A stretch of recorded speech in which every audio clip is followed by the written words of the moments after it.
Vamos abrir as nossas Bíblias em Atos capítulo 6. Atos capítulo 6.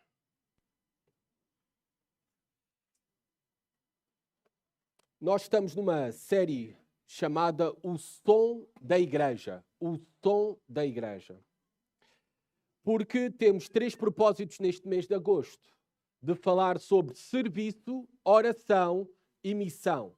Serviço, oração e missão. Por isso o nome da série, O Som da Igreja. Nós não estamos a fazer por ordem, digamos, da palavra em si, som. Isto é só para vos ajudar a memorizar serviço, oração e missão. Porque no último domingo nós falámos sobre uma igreja missionária. Uma igreja que avança. E nós estivemos a ver o exemplo da Antioquia. Em Atos capítulo 13. Esse é o exemplo que nós também queremos seguir e ser usados como igreja pela graça do Senhor nas nossas vidas e através das nossas vidas. Nós queremos ser uma igreja que avança a palavra de Deus. Uma igreja missionária que avança a palavra de Deus nesta nação e nas nações. Hoje nós vamos falar sobre uma igreja que serve. É o serviço da igreja em unidade que faz uma igreja avançar a palavra de Deus nas nações. Então vamos ter o foco numa igreja que serve para as crianças, que têm a sua guia de apoio ao sermão, e também para todos os demais que estão a tomar notas. O título do sermão é Uma Igreja que Serve para o Avanço da Palavra. Uma igreja que serve para o avanço da palavra.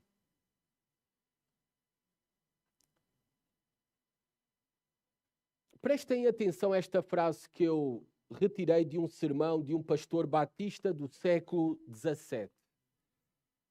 Pregou este sermão, de onde eu retirei esta frase, num culto onde houve a consagração de presbíteros e diáconos na igreja. E repare esta frase. A edificação e a beleza de uma igreja está em muito relacionada à sua ordem. Vou voltar a repetir. A edificação e a beleza de uma igreja está em muito relacionada à sua ordem. Uma igreja que serve como Deus ordenou, em ordem, e manifesta essa ordem com presbíteros, pastores, e manifesta esta ordem também com diáconos, e em unidade com a membresia da igreja, irá refletir a beleza da glória de Deus.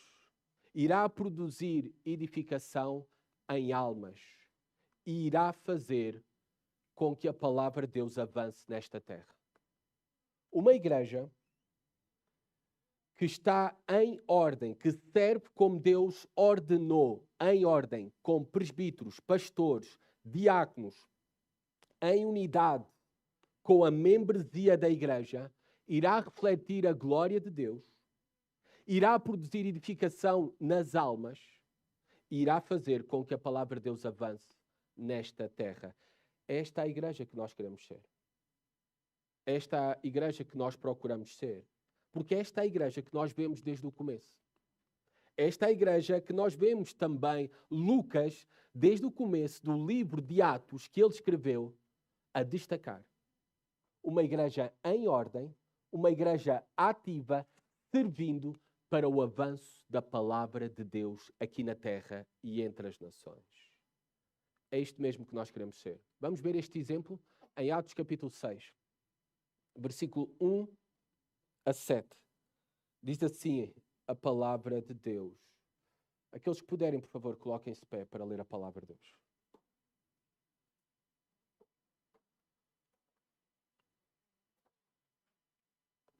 Naqueles dias, crescendo o número de discípulos, houve reclamação dos judeus de cultura grega contra os demais judeus, pois as viúvas daqueles que estavam sendo deixadas de lado na distribuição diária de mantimentos.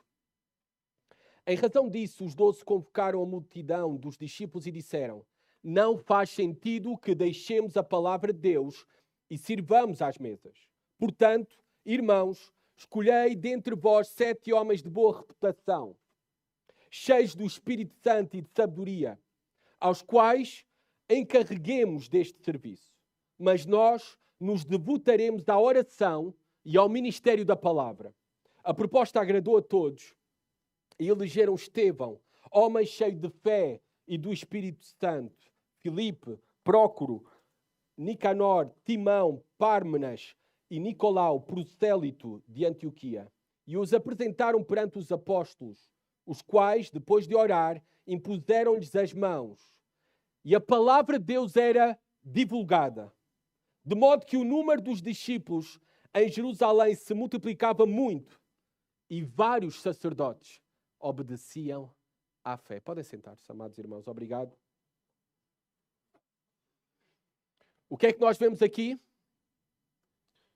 A igreja protege as suas prioridades ao servir em unidade para que a palavra avance. A igreja deve proteger as suas prioridades ao servir em unidade para que a palavra de Deus avance. É isto que vemos aqui. Primeiramente, nós vemos nos 2 primeiros versículos que há um conflito, há um problema, há desafios. A igreja que cresce enfrenta desafios, irá enfrentar mais desafios, irá enfrentar mais necessidades. Com o crescimento, também haverá o crescimento de desafios. Faz parte. E é isto mesmo que nós vemos no versículo 1 e no versículo 2. Reparem, naqueles dias, crescendo o número dos discípulos, houve reclamação dos judeus de cultura grega contra os demais judeus, pois as viúvas daqueles estavam sendo deixadas de lado na distribuição diária de mantimentos. Naqueles dias está a falar do começo da igreja, nos primórdios do cristianismo. Está a falar dos dias bem próximos ao famoso dia de Pentecostes, em que os apóstolos, cheios do Espírito Santo, manifestaram pela primeira vez o dom de línguas, falando em idiomas em que todos pudessem entender, pois essa é a verdadeira manifestação do dom de línguas, conforme nós vemos nas Escrituras. Ali em Atos, capítulo 2, nós vemos que a multidão ouvia falar das grandezas de Deus na sua própria língua. Na sua própria língua. É ali também que nós vemos que Pedro, o apóstolo Pedro, ele prega o seu primeiro sermão. E o resultado é espantoso. Ele prega um sermão e tem 3.000 conversões. 3.000 conversões. Imaginem então uma igreja, um grupo de discípulos pequenos, que de um momento para o outro fica com 3.000 membros. E que nós vemos aqui, em Atos capítulo 6, que continuava a crescer. E obviamente o destaque vai para o poder do Espírito Santo, usando a palavra de Deus para produzir esse crescimento. Vidas transformadas, vidas adicionadas à igreja. Só é possível por meio do poder da palavra de Deus. A palavra de Deus gera vida. A palavra de Deus é que edifica a igreja. Nós vemos então que Lucas destaca aqui que a igreja continuava a crescer, crescendo o número dos discípulos. Interessante, Lucas gosta deste termo para os cristãos. Gosta do termo discípulos. Ele vai usando o termo para discípulos para os cristãos ao largo do livro de Atos. O que é um discípulo? É aquilo que nós somos. Nós somos seguidores de um mestre. Nós somos alunos desse mestre. Nós seguimos os seus métodos. Nós seguimos o seu caráter. Nós seguimos a sua mensagem. Nós seguimos a Jesus Cristo. Isto é que é um verdadeiro seguidor de Jesus Cristo. Isto é que é um verdadeiro cristão. É aquele que está a seguir a Jesus Cristo. Os seus métodos, o seu caráter e a sua mensagem. Mas o que é que nós vemos também a acontecer com o crescimento? Nós vemos na igreja os primeiros problemas. Já tínhamos visto, se tu conheces o livro de Atos, tu conheces a história de Ananias e Safira. Os primeiros problemas na igreja. Em que Deus lida seriamente com Ananias e Safira por prestarem uma adoração falsa, hipócrita. Os primeiros problemas na igreja de hipocrisia, de pecado, de mentira. E chegamos aqui e continuam os problemas. Sim, continuavam os problemas na igreja que tinha como equipa pastoral os apóstolos de Jesus Cristo. Bem, isto nos deve também dar-nos alguma esperança quando nós olhamos para a nossa igreja e encontramos problemas na nossa igreja. Manifestação de pecados.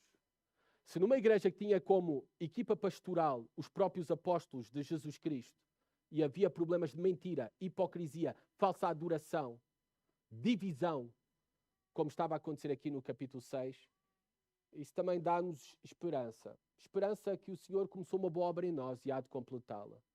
Esperança que é normal também nós somos confrontados com os nossos próprios pecados e os pecados dos nossos irmãos, nesta realidade da igreja. Mas é que nós não confiamos na nossa perfeição e sabemos que dependemos unicamente do perfeito Senhor e Salvador Jesus Cristo em todas as coisas. E vamos lutando juntos contra o pecado, o nosso e uns dos outros, do outro também. É isto que é ser igreja, está bem? Não existem igrejas perfeitas. A igreja nunca foi perfeita desde o começo.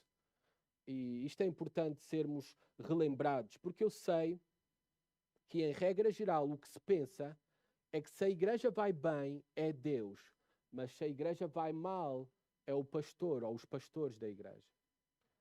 É claro que tudo aquilo de bom que nós podemos ver e tudo bem que acontece na igreja é obra unicamente de Deus, por meio do Espírito Santo, e é isto que é destacado pelo próprio Lucas.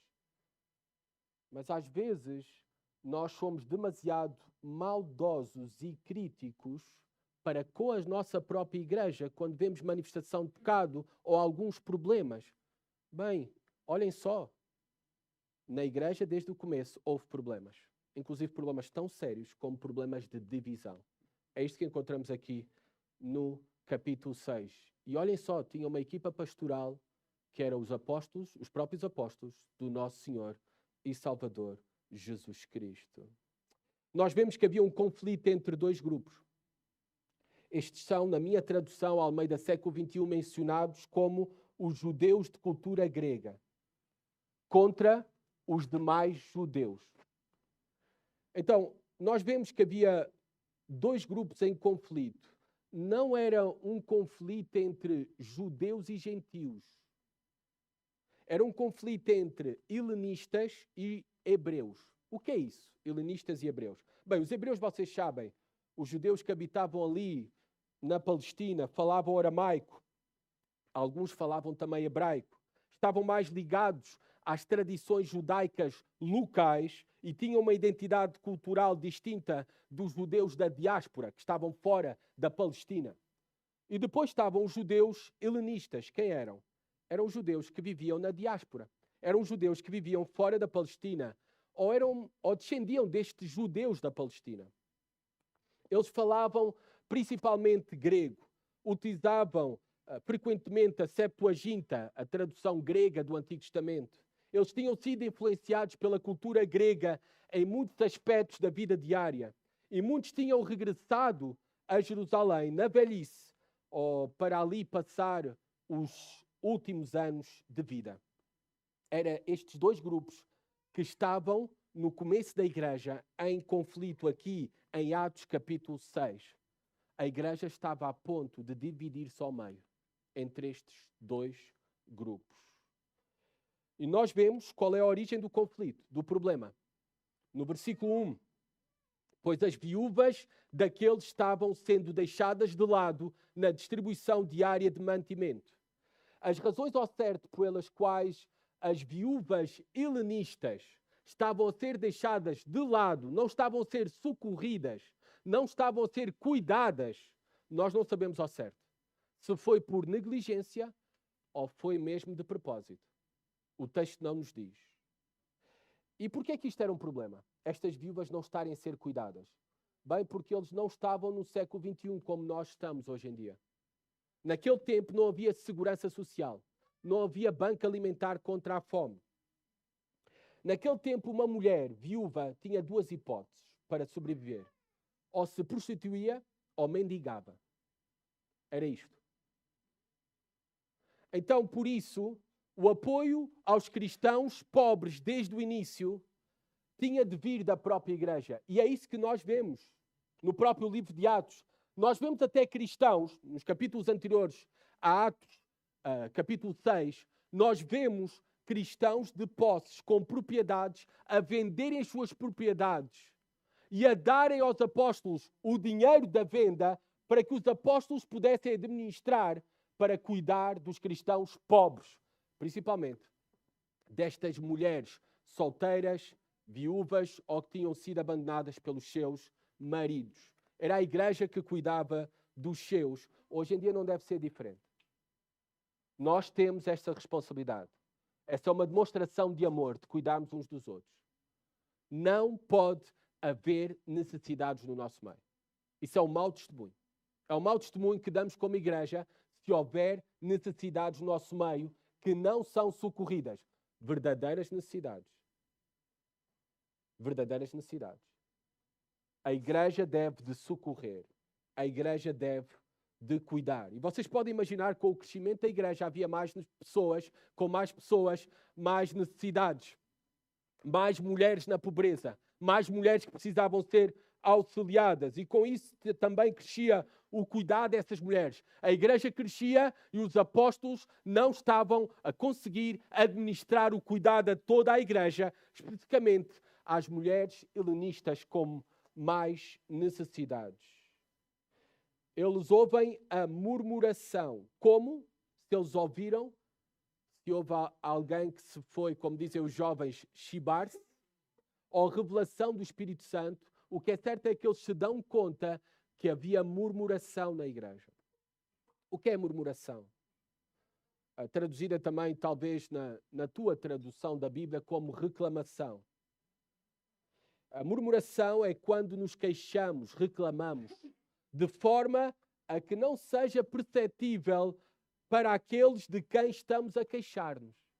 Não falamos diretamente. Falamos por detrás, nas costas.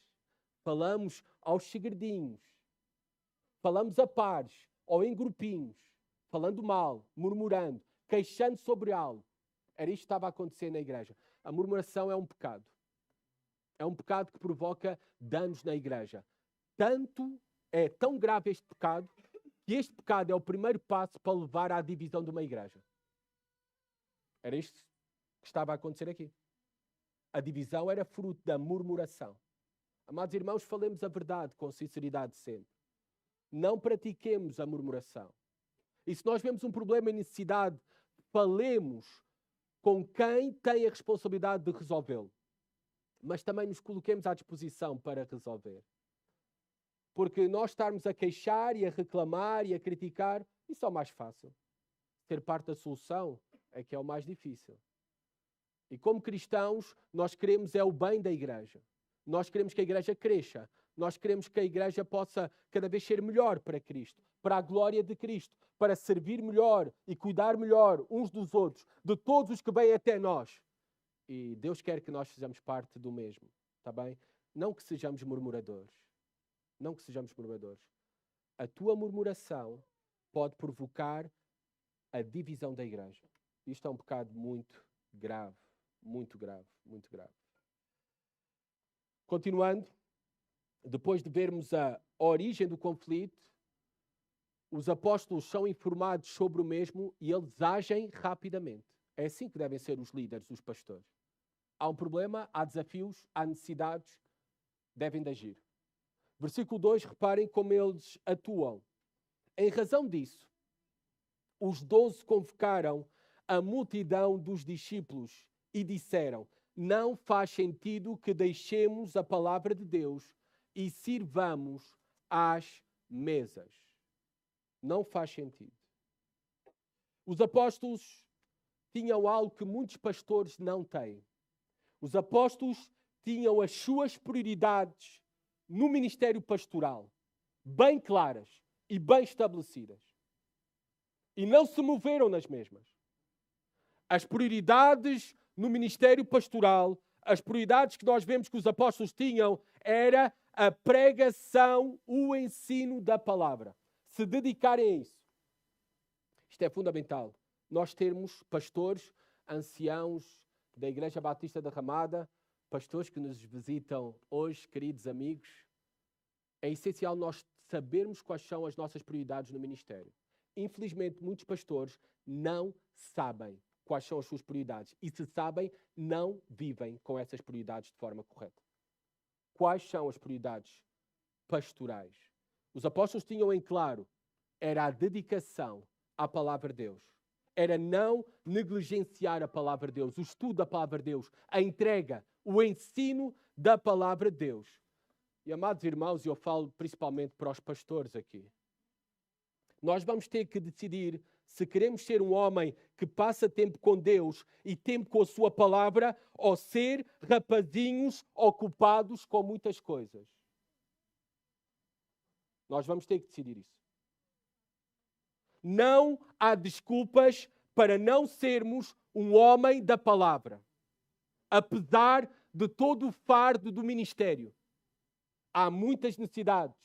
Depois para acompanhar, aconselhar, discipular, visitar, problemas na administração, surpresas que ocorrem a cada semana. O fardo do ministério é pesado, mas não há desculpa para não sermos homens da palavra. Não há desculpa. Tal como eu ouvi no Weekender, neste tempo que eu tive na sede da Art Cry, do próprio Paul Washer, e tirei nota, estar ocupado é do diabo. Se não estivermos ocupados com as coisas que devem ser prioritárias nas nossas vidas. Vou voltar a repetir. Estar ocupado é do diabo. Se não estivermos ocupados com as coisas que devem ser prioritárias nas nossas vidas. Se eu levei tareia, então vocês também têm que levar. Por isso é que eu estou a transmitir a vocês. Eles foram tentados neste ponto a satisfazer os homens. Sim. Eles foram tentados, neste caso, a agradar estes cristãos helenistas. O podiam ter feito, podiam ter tentado mostrar serviço, arregaçado as mangas e dizer, nós tratamos disso. Nem que fosse por apenas algum tempo para poder agradar os críticos. Mas eles não o fizeram. Porque eles não viviam em função do temor dos homens ou daquilo que os homens diziam. Eles viviam em função do temor a Deus. É assim que todo líder, todo pastor deve viver. Porque senão não vai conseguir sobreviver no ministério. Se vive ao favor das críticas e das opiniões das pessoas, então não vai conseguir perseverar, permanecer fiel ao ministério que Deus lhe deu. Apenas se ele temer a Deus de todo o coração. As suas palavras também, reparemos, não faz sentido que deixemos a palavra de Deus e sirvamos às mesas. Estas palavras não podem ser interpretadas como um desprezo dos apóstolos pelo serviço às mesas. Não tem a ver com o considerar o serviço às mesas, neste caso, socorrer as mulheres viúvas necessitadas como algo sem importância ou algo inferior. Algo sem importância não era de todo. Nós apenas temos que fazer uma distinção daquilo que é importante e daquilo que é prioritário. São coisas diferentes. O serviço às mesas para os apóstolos era algo importante, por isso eles agiram rápido com uma solução. Mas não era o prioritário para eles. Prioritário de acordo aos propósitos que Deus os chamou, o próprio Senhor Jesus Cristo os chamou, para serem pregadores do Evangelho de Jesus Cristo. E eles deviam dedicar a sua vida a isso e não se distrair com outras coisas, mesmo que fossem importantes. Nós devemos escolher as coisas que são prioritárias, por sobre as coisas até que são importantes. É uma decisão difícil, eu sei, mas é isto que aprendemos com os apóstolos. Isto é uma realidade para os apóstolos e é uma realidade para todos os cristãos, para toda a igreja. Porque é nossa responsabilidade como igreja realizar as coisas importantes, mas também nós como igreja cuidarmos daquilo que é prioritário. Aquilo que é prioritário. É por isso que o Senhor concedeu à igreja muitos membros, muitos dons e muitos ministérios, importantes todos eles. Mas há coisas que são prioritárias e têm a ver com a função específica de cada membro e de acordo ao seu dom. E os apóstolos tinham a responsabilidade principal de se dedicarem à palavra de Deus, ao ensino da palavra de Deus.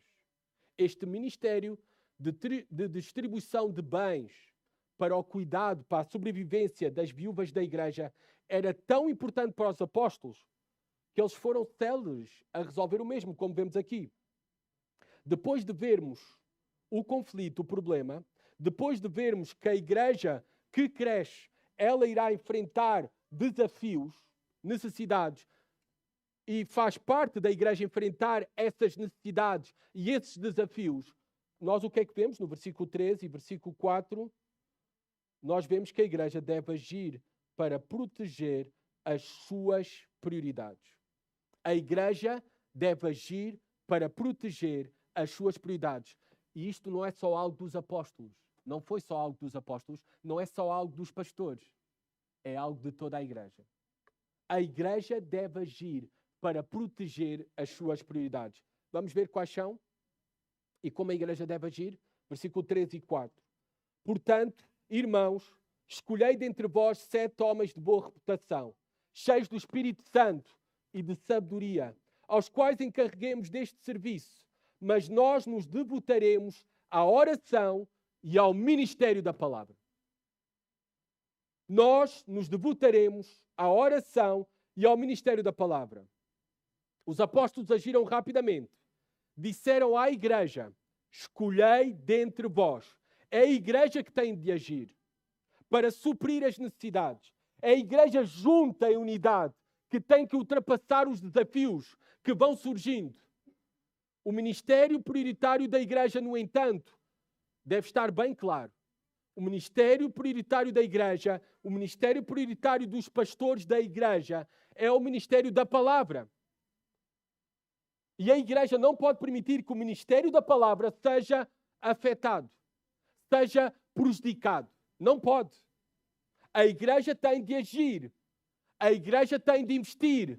A igreja tem de chegar à frente para suprir as outras necessidades importantes. É isto que aprendemos neste texto. E neste caso, qual foi a solução? Que continua a ser a solução para nós, numa igreja em ordem, que reflete a beleza e também a edificação. Nós vemos que a solução foi a consagração de homens para servirem com uma função específica para libertar os apóstolos, e hoje aplicando à realidade do século XXI, para libertar os pastores para o estudo, a oração e o ensino da palavra. Para que nas reuniões da igreja, aqueles a quem o Senhor vocacionou com esse propósito de serem mestres da igreja, eles possam entregar não fast food, mas comida saudável, comida de qualidade, vinda da parte de Deus.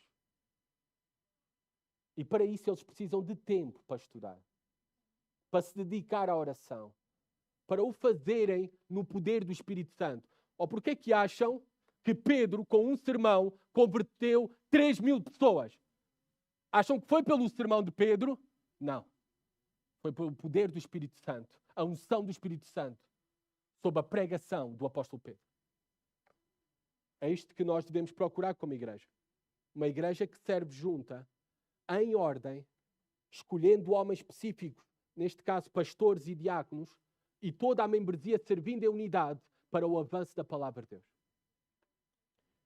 Uma igreja deve dar todas as condições para que os seus pastores se dediquem a maior parte do tempo possível àquilo ao qual foram chamados especificamente por Deus. E isso será de benefício para toda a igreja. Isso será de edificação para toda a igreja. E isto irá contribuir para o avanço do reino de Deus aqui na terra. A autoridade, reparem, para a consagração destes homens não veio dos apóstolos. Os apóstolos chamaram a igreja para escolher e reconhecer esses homens. A autoridade não veio dos apóstolos. Isto é algo muito importante. É por isso que eu acredito que os apóstolos eram batistas. Estou a brincar, está bem? Está um presbiteriano no nosso meio. Peço desculpa, meu amado irmão. Eu acredito nisso porque os apóstolos, obviamente eu estou a brincar quando digo que eram batistas, está bem? Mas eu acredito que eles, aqui vemos este princípio que nós seguimos. A autoridade final está na congregação, na membresia, na igreja. Até os próprios apóstolos, não foram eles a escolher. Disseram à igreja para escolher e separar, reconhecer, separando estes homens. Está bem? Reparemos nos critérios para servir às mesas, para administrar fundos financeiros, dinheiro, na igreja, para fazer o ministério da misericórdia. Olhem os princípios. Olhem aqui os critérios, as qualificações. E estas devem ser as qualificações que nós devemos procurar na nossa igreja, para qualquer ministério. Para qualquer ministério. Reparemos. E eu digo isto porque estes homens não foram escolhidos para pregar. Eu não estou a dizer que eles não eram pregadores. Mas eles foram escolhidos para uma função específica de serviço às mesas. Uma função que podemos dizer diaconal. Eu sei que muitos usam este texto para dizer que aqui foi a primeira nomeação de diáconos. Eu não creio que nós podemos dizer isso. Mas nós podemos ver aqui que estes homens foram escolhidos para um ministério de serviço, um ministério diaconal, prático. O serviço de cuidar das viúvas, por exemplo. Não foi para pregar. Ainda que havia pregadores, como nós sabemos. E já vamos ver ao detalhe sobre estes homens que foram escolhidos. Então, se não foram escolhidos para pregar, estes são os princípios, qualificações, critérios para nós termos pessoas em qualquer ministério na igreja. Em qualquer. É por isso que o padrão é elevado. E só podemos alcançá-lo pela graça do Senhor. Primeiro, caráter. Caráter. Eles tinham que ser homens de boa reputação. Especificamente 7 homens de boa reputação. Agora, nós não sabemos o porquê, não sabemos ao certo o porquê de escolherem 7, apesar de todo o simbolismo nas Escrituras para o número 7 e o significado do número 7 para os hebraístas, para os hebreus. 7 vem de plenitude, 7 vem de perfeição.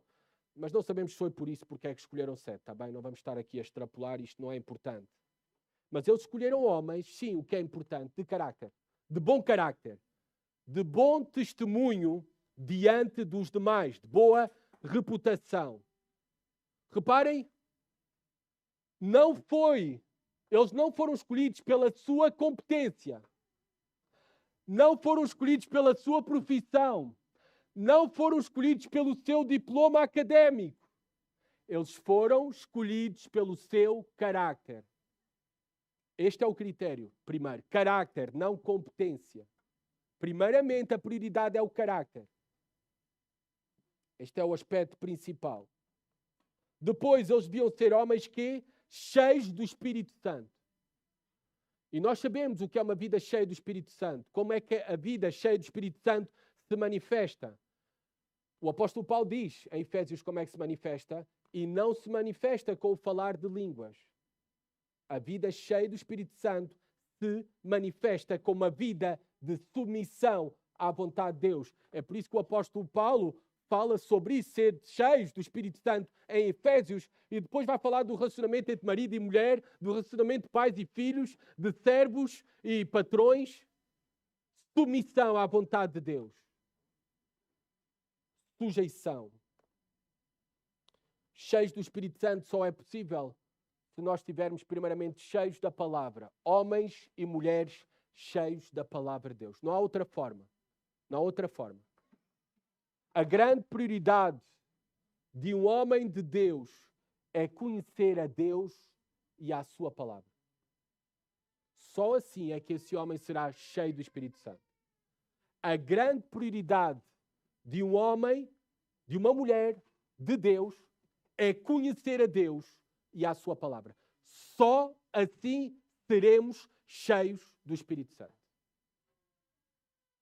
Também cheios de sabedoria. Claro, se é cheio do Espírito Santo, cheio do conhecimento de Deus, será cheio da aplicação desse conhecimento, ou seja, irá aplicar corretamente, irá viver bem, de uma maneira sábia, em todas as coisas. porque aplica corretamente aquilo que sabe sobre Deus e sobre a vontade de Deus. Impressionante aqui estes critérios para escolher alguém para o serviço na igreja. Homens de boa reputação, caráter, cheios do Espírito Santo e cheios de sabedoria. Este deve ser o alvo de todos nós, porque todos nós somos chamados a servir na igreja. Todos nós. Somos chamados a servir na igreja à semelhança do nosso Senhor e Salvador Jesus Cristo, o servo perfeito. Vocês reparem que os critérios para o trabalho na igreja são bem diferentes aos critérios de trabalho na tua empresa. O mais importante não é o teu currículo de competências. O mais importante é o caráter. Isso é o mais importante. O mundo ocidental está debaixo da maldição do sucesso, do pragmatismo, em vez de ser. É isto que falta ao mundo ocidental. Ser, caráter. Está debaixo da maldição do sucesso, custe o que custar, do pragmatismo, do que resulta, em vez de ser. Nós, como cristãos, devemos ser homens e mulheres que se preocupam primeiramente em ter caráter. Cheios do Espírito Santo, cheios de sabedoria, de bom testemunho para com os demais. Seguimos. Estes homens foram aqueles que foram encarregados do serviço ao cuidado às viúvas, de forma específica, o serviço às mesas. Esta palavra serviço, ela também pode ser traduzida como necessidade. Havia uma necessidade real. E estes homens, a igreja agiu para reconhecer estes homens com uma função e um ministério específico para suprir as necessidades que haviam na igreja. Não esperaram que fossem os pastores a fazê-lo. Porque os pastores já têm necessidades para suprirem prioritárias e não podem negligenciar as mesmas, que é o ministério da palavra. É a igreja que deve de agir para suprir as necessidades. E o que é que diz aqui o versículo 4? Os apóstolos, vocês façam isso, para estes homens se dedicarem a esta função. E nós, versículo 4, nós nos vamos dedicar, nós nos vamos devotar à oração e ao ministério da palavra.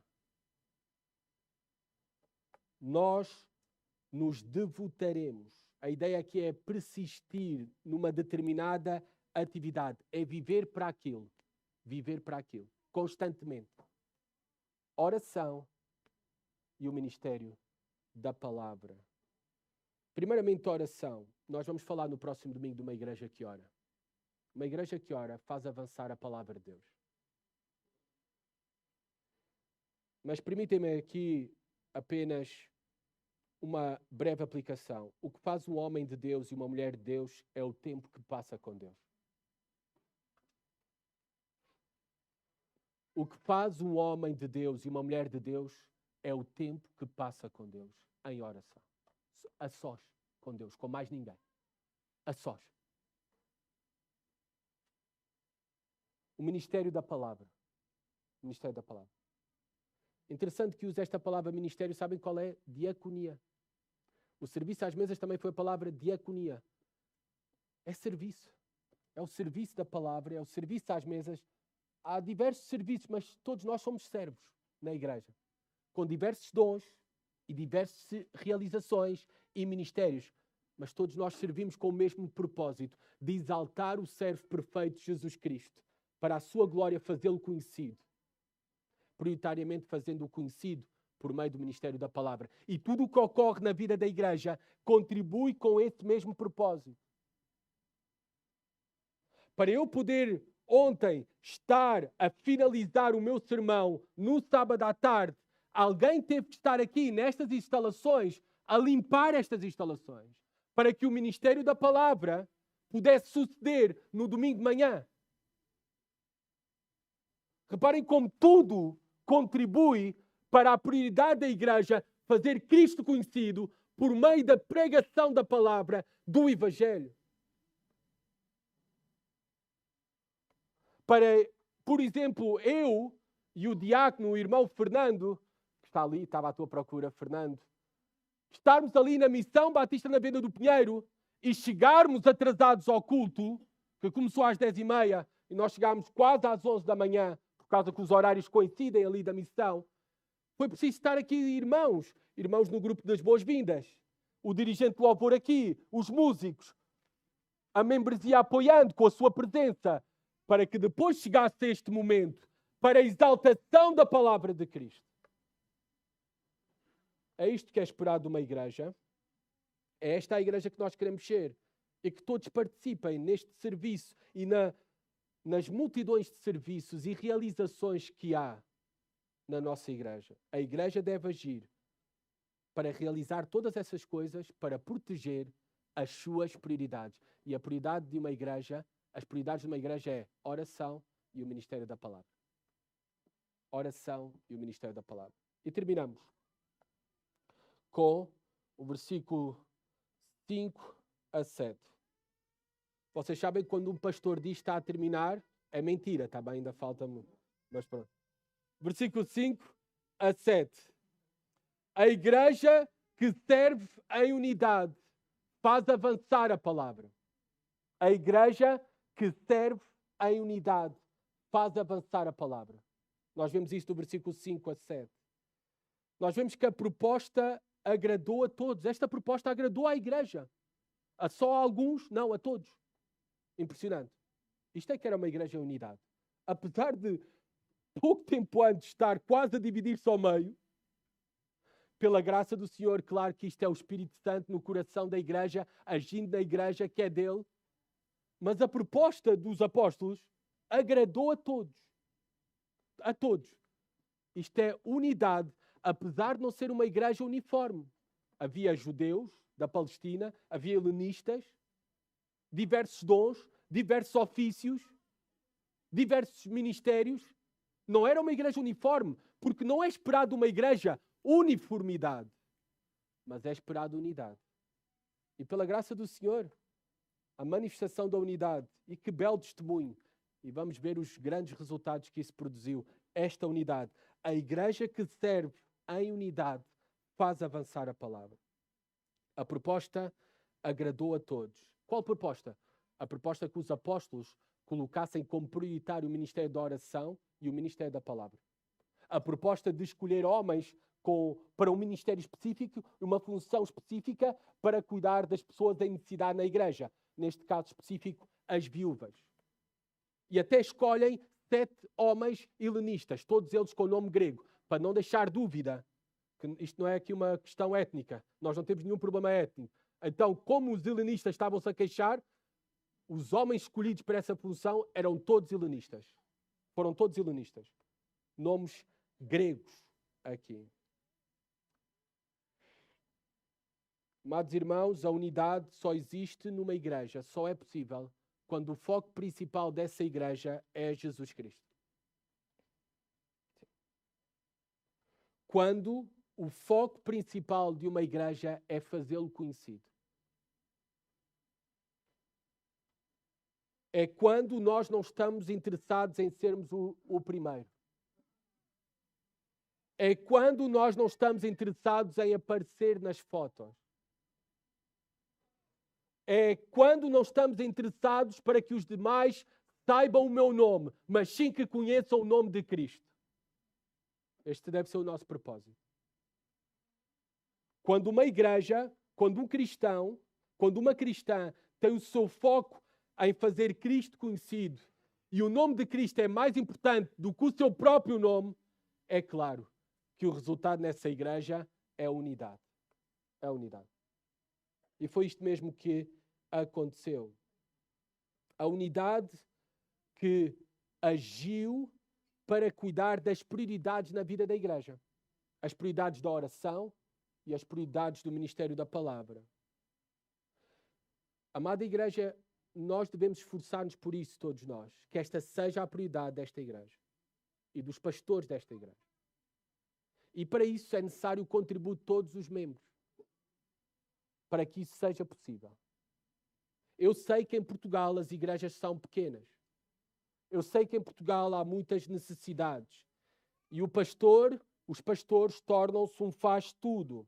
É quem abre, quem fecha as instalações da igreja, é o Uber de muitos, o jardineiro, o canalizador, o pedreiro. Eu não sou nada disso, tá bom? Mas quem vai ao banco depositar dinheiro, quem faz gestão das redes sociais, o pastorão faz tudo. Se ele está a fazer tudo isso, podem ter a certeza que ele não está a fazer aquilo que é prioritário. Oração e ministério da palavra. E a igreja vai sofrer com isso. A igreja vai sofrer com isso. E se tu estás a contribuir para que todas essas coisas sejam feitas e realizadas na igreja, lembra-te, é mais do que seres um Uber. É mais do que uma ida ao banco. É contribuir para o avanço da palavra de Deus. Para a edificação da igreja. Para a glória de Cristo. Com aquilo que tu fazes. Para que o ministério prioritário se mantenha. Oração e a pregação da palavra. Se bem que eu digo sempre que um pastor, e quero deixar esta ressalva, um pastor deve ser multitarefa. Um pastor deve ter esta característica, estar disposto a tudo. Se alguém me diz que está interessado no ministério pastoral, a primeira coisa que eu vou observar é se ele faz parte do ministério de limpeza da igreja. Se ele não faz, então ele não foi chamado para o ministério pastoral.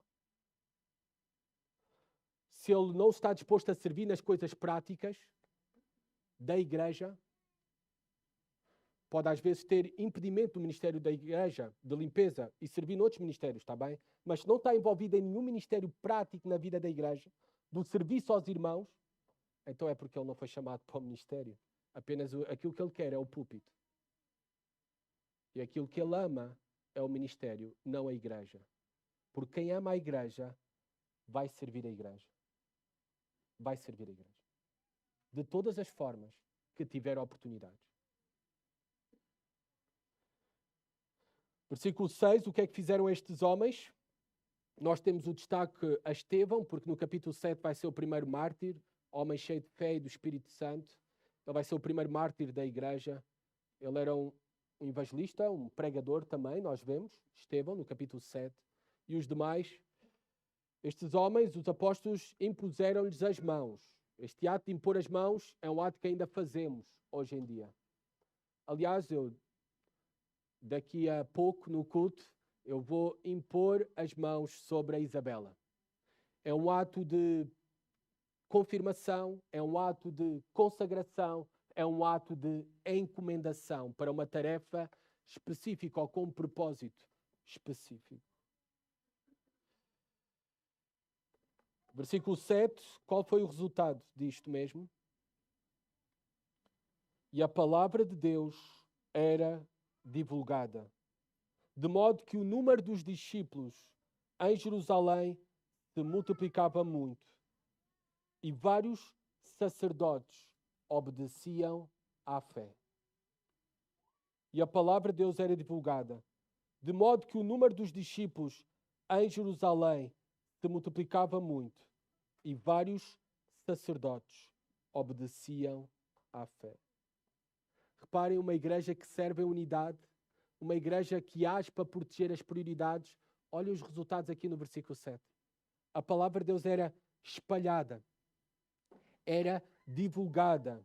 Graças ao agir da igreja unidade e ao serviço às mesas, a administração do cuidado dos necessitados, por parte destes 7 homens escolhidos, a palavra estava a ser mais conhecida e mais espalhada.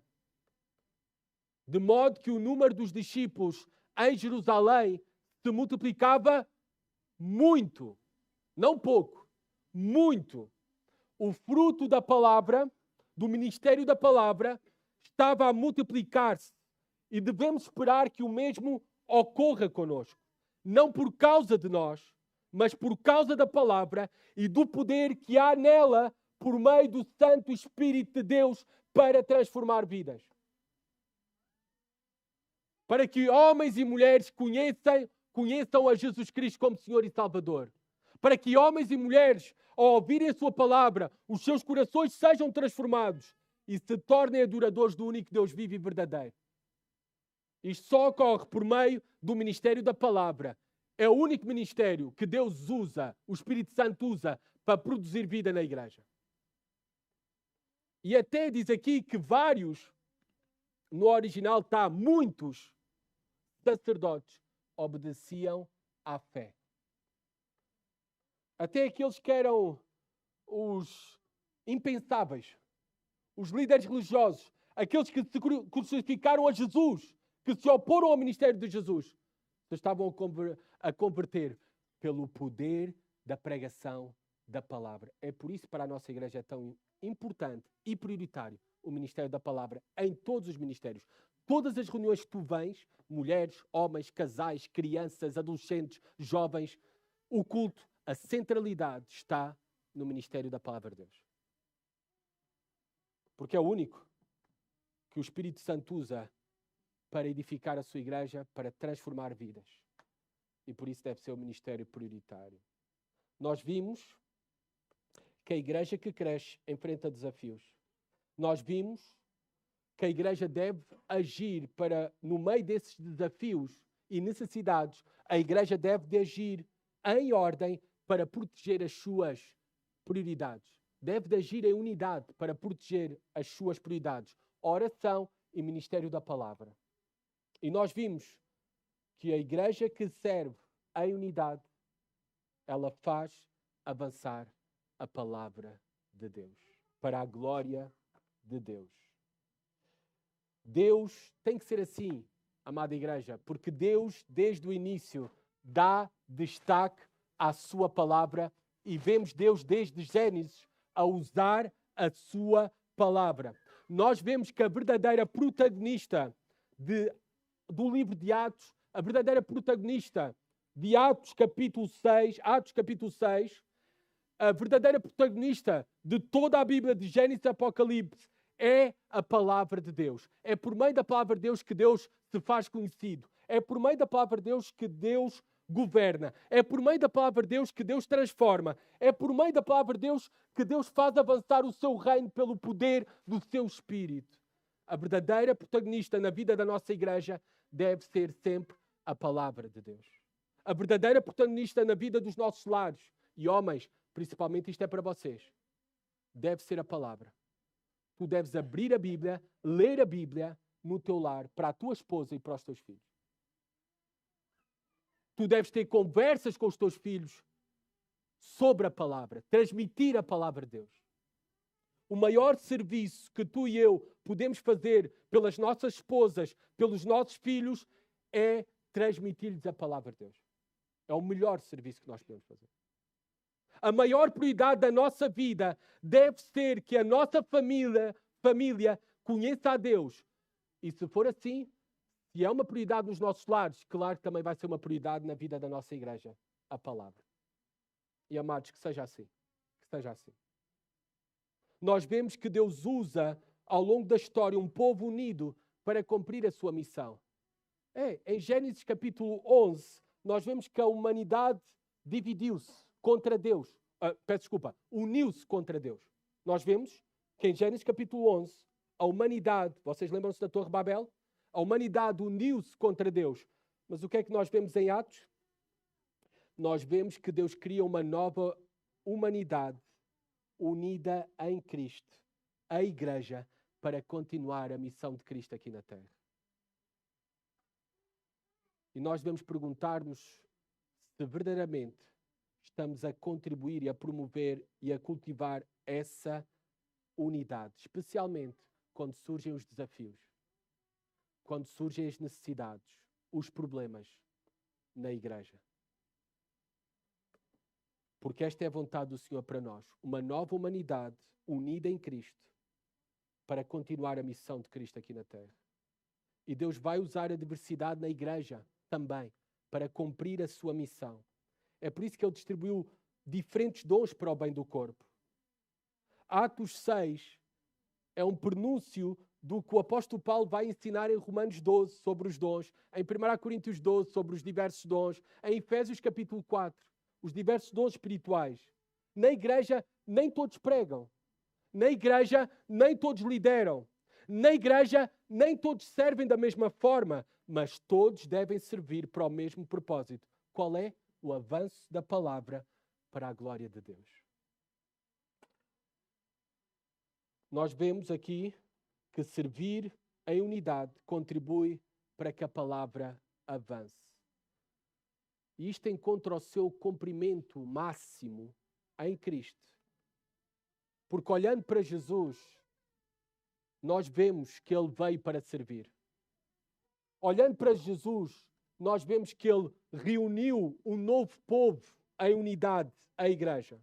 Olhando para Jesus, nós vemos que Ele proclamou perfeitamente a palavra do Pai. Olhando para Jesus, nós vemos que Ele até deu a sua vida para reconciliar pecadores. Olhando para Jesus, nós vemos que Ele ressuscitou para enviar a sua igreja para o ministério da reconciliação ao mundo. E nós devemos estar envolvidos na mesma missão. Esta é a vontade de Deus. Continuar a missão de Cristo aqui na terra. Atos 6 não é apenas sobre ordem, organização. Atos 6 é sim uma continuação da obra de Cristo através da sua igreja. Uns pregam, uns ensinam, uns aconselham, uns servem, uns visitam, uns organizam, uns administram, para que a obra de Cristo continue aqui na terra através do nosso serviço, com todos remando para o mesmo lado, para que Cristo seja conhecido e que a sua palavra avance. Que o Senhor nos use assim, como igreja, todos remando para o mesmo lado, para que Cristo seja conhecido e para que a sua palavra avance. Oremos. Senhor, obrigado pela tua palavra, obrigado pelo exemplo que tu deixaste para nós nela, Senhor. O exemplo, Senhor, de uma igreja que é usada por ti, por meio do teu Santo Espírito, quando serve e coloca-se à disposição para servir a unidade, Senhor. E como isto, Senhor, tu usas para exaltar a palavra de Cristo. E tu usas, Senhor, para o avanço do teu reino aqui na terra para a tua glória, para fazer Cristo conhecido, Senhor. E nós te rogamos pelas nossas vidas. Nós te rogamos, Pai, te pedimos pelos nossos lares. Nós te pedimos pela nossa igreja, Senhor. Que Cristo seja conhecido por meio da nossa unidade, através, Senhor, de estarmos juntos em serviço, Senhor, para que a tua palavra avance, para que o teu reino avance aqui na terra, Senhor. Pedimos isso porque queremos a tua glória refletida através das nossas vidas. Amém.